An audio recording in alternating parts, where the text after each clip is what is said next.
ஓம் சாந்தி. அவ்யக்த முரளி 16/1/1977. அவ்யக்த பாப்தாதா, மதுபன். திருப்தியான ஆத்மாதான் அநேக ஆத்மாக்களின் இஷ்ட தேவதையாக முடியும். திருப்தியான ஆத்மாதான் அநேக ஆத்மாக்களின் இஷ்ட தேவதையாக முடியும். வரமளிக்கும் வள்ளல் தந்தை மூலமாக அனைத்து வரதானங்களை பெற்றுக்கொண்டே தந்தைக்கு சமமாக வரமளிப்பவராக ஆகியிருக்கீங்களா அப்படின்னு பாபா கேட்கிறார். ஒன்று, ஞான ரத்தனங்களின் மகாதானம். இரண்டாவது, பலகீனமான ஆத்மாக்களுக்காக தன்னுடைய சுத்த எண்ணம் மற்றும் நல்ல பாவனை மூலமாக சர்வ சக்திவானிடமிருந்து கிடைக்கப்பெற்ற சக்திகளின் வரமளிப்பது. ஞான செல்வத்தை தானம் செய்யறதுனால ஆத்மா சுயமும் ஞான செல்வம் ஆயிடுது. ஆனால் பலகீனமான ஆத்மாக்களாக யார் இருக்கிறாங்களோ அவங்க ஞானத்தை தாரணை செய்ய முடியாது, ஞான சொர்பம் ஆத்மாவாக ஆக முடியாது, தன்னுடைய முயற்சி மூலமாக உயர்ந்த பிராப்தியை உருவாக்க முடியாது. அந்த மாதிரி அன்பு, சகயோகம், நெருக்கம் பாவனையில் இருக்கக்கூடிய வரமளிக்கும் ஆத்மாக்கள் உங்கள் மூலமாக வரதானத்தின் ரூபத்தில் ஏதாவது விசேஷ சக்தியை பிராப்தி செய்து மிக குறைந்த பிராப்தியிலும் தன்னை பாக்கியசாலியாக அனுபவம் செய்வாங்க. அவங்களைத்தான் பிரஜை பதவியை அடையும் ஆத்மாக்கள் அப்படின்னு சொல்லுவோம். அந்த மாதிரி ஆத்மாக்கள் நேரடியாக யோகா மூலமாக அல்லது தன்னுடைய அனைத்து தாரணைகள் மூலமாக பாப்தாதா மூலம் அனைத்து சக்திகளை பிராப்தி செய்ய முடியறதில்லை. ஆனால் பிராப்தி செய்திருக்கும் ஆத்மாக்கள் மூலமாக ஆத்மாக்களின் சகயோகத்தினால் ஏதாவது வரதானத்தை பிராப்தி செய்திருது. சக்திகளை விசேஷமாக வரமளிப்பவரே என்று கூறி அழைக்கிறாங்க. அப்படி இப்பொழுது கடைசி நேரத்தில் மகாதானியை விட அதிகமாக வரமளிக்கும் வள்ளல் ரூபத்தில் சேவை இருக்கும்.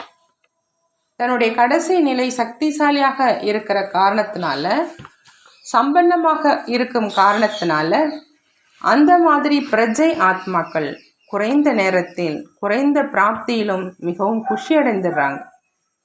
தன்னுடைய திருப்தியான நிலை இருக்கும் காரணத்தினால அந்த ஆத்மாக்களும் விரைவில் திருப்தியாகிடுறாங்க. மேலும் குஷி அடைந்து அடிக்கடி மகான் ஆத்மாக்களை மகிமை பாடுவாங்க. அதிசயம்தான் அப்படிங்கிற இந்த ஓசை தான் நாலாபுறங்களும் இருந்த அநேக ஆத்மாக்களின் வாயிலிருந்து வெளியாகும். தந்தைக்கு நன்றி மற்றும் பொறுப்பாளர் ஆகியிருக்கும் ஆத்மாக்களுக்கு நன்றி. இதுவே பாடல் ரூபத்தில் நாலாபுறங்களிலும் ஒலிக்கும். பிராப்தியின் ஆதாரத்தில் ஒவ்வொரு ஆத்மாவும் உள்ளபூர்வமாக மகிமையின் மலர்களை மழையாய் பொழிவாங்க. இப்பொழுது அந்த மாதிரி வரமளிப்பவராக ஆவதற்காக விசேஷமாக ஒரு விஷயத்தின் கவனம் வைக்கணும்னு சொல்றாங்க பாபா. எப்பொழுதும் தன் மேலும் மற்றும் மற்றவர்கள் மேலும் திருப்தியாக இருக்கணும். திருப்தியான ஆத்மாதான் அநேக ஆத்மாக்களின் இஷ்ட தேவதையாக ஆக முடியும் மற்றும் அஷ்ட தேவதையாக ஆக முடியும். அனைத்தையும் விட மிகப்பெரிய குணம் என்று சொன்னாலும் அல்லது தானம் அப்படின்னு சொன்னாலும் அல்லது விசேஷம் அப்படின்னு சொன்னாலும் அல்லது உயர்ந்தது என்று சொன்னாலும் சரி, அது திருப்தி மட்டும்தான். திருப்தியான ஆத்மாதான் பிரபுக்கு பிரியமானவராகவும் மக்களுக்கு பிரியமானவராகவும் மற்றும் தனக்கே பிரியமானவராகவும் இருப்பாங்க. இந்த மூன்று விஷயங்கள் மூலம் திருப்தியான ஆத்மாவை பகுந்தறிந்து கொள்ளலாம். இந்த மூன்று விஷயங்கள் மூலம் திருப்தியான ஆத்மாவை பகுத்தறிந்து கொள்ளலாம்.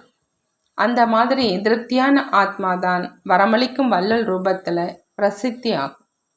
ஆகவே நான் எவ்வளவு திருப்தியான ஆத்மாவிலிருந்து வரமளிக்கும் ஆத்மாவாக ஆகியிருக்கிறேன் அப்படின்னு தன்னைத்தானே சோதியுங்க அப்படிங்கிறாங்க பாபா. புரிந்ததா? நல்லது. அந்த மாதிரி விஸ்வ கல்யாணக்காரி, அதாவது உலகத்துக்கு நன்மை செய்பவங்க, மகா வரதானி, பெருங்கொடை வள்ளல், ஒரு நொடியில் எண்ணம் மூலமாக அனுபவம் செய்விக்கக்கூடிய அனைத்து சக்திகளின் பிரசாதத்தை துடித்து கொண்டிருக்கும் ஆத்மாக்களுக்கு கொடுத்து பிரசன்னமாக ஆக்கக்கூடிய அந்த மாதிரி சாட்சாத்காரம் செய்விக்கும் தரிசனத்துக்கு உரிய சம்பன்னம் மற்றும் சமமான மூர்த்திக்கு அனைவரின் உயர்ந்த பாவனை, உயர்ந்த விருப்பங்களை நிறைவேற்றக்கூடிய ஆத்மாக்களுக்கு பாப்தாதாவின் அன்பு நினைவுகள் மற்றும் நமஸ்காரம். நாமும் நம்மளுடைய பாப்தாதாவுக்கு அன்பு நினைவுகள் மற்றும் நமஸ்காரம் செய்வோம். நல்லது. ஓம் சாந்தி. நன்றி பாபா. நன்றி.